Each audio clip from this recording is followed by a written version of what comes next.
rankings come out again. You're once again the number one player in the nation. You've held that ranking since the 2026 rankings first came out almost 3 years ago.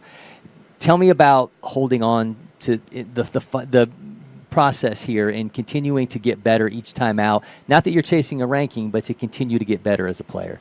Right. I'm fortunate. Just like any number, it kind of tells you where you are. So I'm happy that I got to stay at 1, but, the way my mentality's always been and the way I've been taught is to kind of keep striving to get better regardless of where you're at. And I think, being able to know where I am and knowing I can always be better has been great. You were a Prep Baseball All-American last September. You're coming back once again this year to Lone Depot Park in Miami. Tell me about the experience and the excitement of getting to do it again. Oh, that was my favorite event, I think, of last summer. It's so much fun. It's ran so well, obviously close to home, got some family and friends, got to go to the game. And there's nothing I can say, negative about this event. It's just you really feel comfortable out there. You're there to have fun, and there's no pressure. It's just on the field with the best players in the nation, being able to compete. What's that like to be able to share the field with those guys? Because we got you number 1, Grady Emerson number 2, and then you guys are out there competing together and getting to spend that time together. What's the kind of like the camaraderie amongst all the guys, and then just kind of go out and just have some fun together? Oh, it's always a competition. You want to go out there, compete with the guys, and try and win. But being around the best players, learning from them, talking, and kind of picking each other's brains is always, you're going to get a lot from it. But being out there and just having fun with some of the best players in the country, you don't take it for granted. Your dad, George, the Tigers bench coach. Your brother, George Jr., the number 1 player in the Yankees system. What are those conversations like at home? How much do you guys talk baseball at home, or do you kind of just leave it be and just be a family? We do. Surprisingly, my mom actually does most of the coaching. She watches every game, and she's on it, so I'm super grateful to have her. And my dad does less of the coaching. It's more of like when we need something, he goes in and shares his thoughts. And my brother, we all share our thoughts and kind of what we think. It's a really good learning environment. We're on a FaceTime, all 4 of us, every day. We talk about our days. It's like it's on our schedule, so we're all going to talk about the day and what we can learn, what we can do better, and kind of move on from there. So. When you're a parent and you have multiple kids, you learn lessons off the first one that you maybe don't do the same things with the second kid. What are your parents not doing with you, or what are they doing that maybe your brother didn't get to experience? I think knowing how hard a baseball, my dad knows it better than most, of how hard of a game baseball is. With me, they've kind of just let me blossom and kind of let me play it out. They haven't been too much, on top of me. They know I take care of what I need to take care of, and I'm kind of on my business. But they really kind of just let me grow and let me play, let me learn on my own. They haven't really been, on top of me, and they learned that from my brother and his struggles. So. You're a soccer player as well. You had 8 goals the past 2 seasons, 4 assists. Tell me about the love of soccer. How do you balance soccer and still pursuing baseball even during the soccer season? It's tough. It's definitely tough, especially when now we're getting a little older. You're not little kids anymore, and you can't just beat up your body. You just got to take into account that it matters. You got to take care of it. It's number 1 priority is being healthy and being able to go out there and play. So this year specifically, you really took care of it. Obviously, my dad's home for those. He's not in season, so he's home for those couple months during the soccer season, and it's hard sometimes where you got to take the foot off the gas and making sure your body's healthy. But I think we do a pretty good job with it, and that's always number 1 priority. How did you find soccer? Was it something that you always did when you were little? Were you just looking for something else to do when baseball wasn't in season? How did you find your way to the sport? So soccer was actually my first love in sports, and I wanted to do that since a little kid. That was my first sport. My mom played soccer in college, and my dad was, completely with it. He was, go be a soccer player. That's what you want to do. And then baseball came on later on. I saw my brother getting recruited and doing these great things in baseball, and that made me kind of starting out, I kind of want to do that, So I transitioned later on, but soccer was the number 1 in the beginning. So who's your team, and then who's on your Mount Rushmore of soccer players? Ooh, that's a tough. I might get some heat for that with the soccer team, but my team right now, I just love watching Lamine Yamal play. Okay. So it's Barcelona. And then my Mount Rushmore, I have a lot of Argentinians on my soccer team, so I'm going to go with Messi.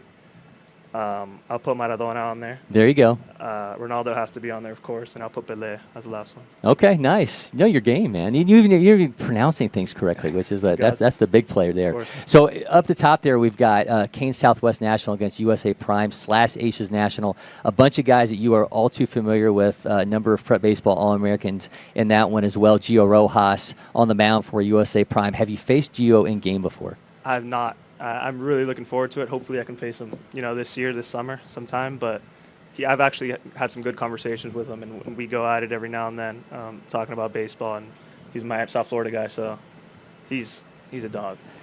He was the Gatorade Player of the Year for the state of Florida. Did you know they don't like show up at your house and give you a Gatorade bath or anything like that? They just apparently you get a high five and That's they just say congratulations. Yeah, they should do that, right? Yeah, you should that should be your favorite flavor, and they should show up at your house. Keon Johnson was Georgia's, so we got a couple on our team. Yeah, you do. Yep. So they should show up at your house, and they should dump the Gatorade on you, and they should have like the whole celebration. Otherwise, what's the point? Absolutely, it's a good idea. So soccer into baseball. When you started to make that transition, how tough were those conversations where you're kind of thinking, I really want to pursue soccer, but baseball maybe it's in my blood. It's kind of undeniable. Right. It wasn't. The conversations weren't difficult at all. They've always let me decide what I want to do, and we never really specified what sport we were going to pursue until later on. So it was always, I'm going to be my best self in both. I did a little bit of football, did a little gymnastics, which I think helped me a lot. I did a little kind of everything. They kind of put me in everything, let me explore and kind of let me enjoy myself. And then once I got more towards high school, I kind of said, this is what I really want to do, and they're always there to support me on that. So. You mentioned the guys on the San Diego Padres scout team with you. 22 players ranked in their respective states, 13 with national rankings, 15 committed players as of right now.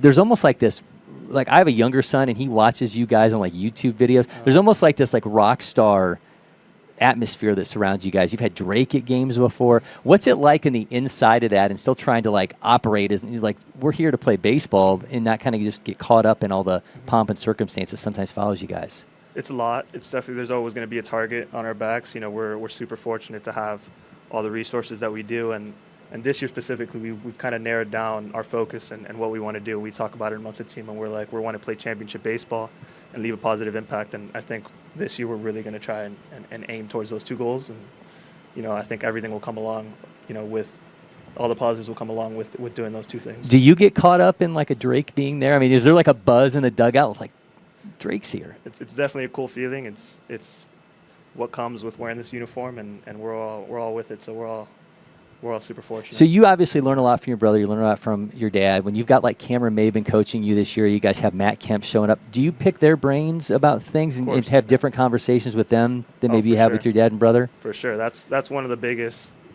things with this team. We have professional coaches and big league guys that had a lot of playing time, a lot of ideas to share, and they do their best. Like they're always trying to make sure we're all getting an equal amount of information. They're not the last kid on the lineup is going to get the same amount of time shared with those coaches as the first kid, and they really want to make every single player on our team the best person player. I think people who see players who are considered in that top tier nationally, they always want to know, what are they doing that I'm not doing? And I don't necessarily mean stuff that you're doing on the field. Like, what are those things, those kind of musts for you on a day-to-day basis that you feel like make you get a little bit closer to being the ideal version of you as a person that you want to become? I think being a consistent person, being yourself, whether that's, this personality or this, it doesn't really matter. As long as you're consistent every day, whether things are not going your way, whether things are going your way, you show up every day and you're a consistent person, I think things will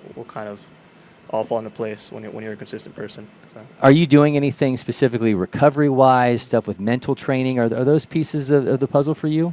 Of course. I think always, everything when it comes to mobility and stretching and kind of all those things are all good. They're all going to help you. They're only positive. So I think building a routine in each of those aspects, whether it's you have your movement, mobility work, you have your ground balls, you have your hitting, you have your lifting, your speed, building a routine in each one and just staying consistent is that's where you're going to get the most out of it.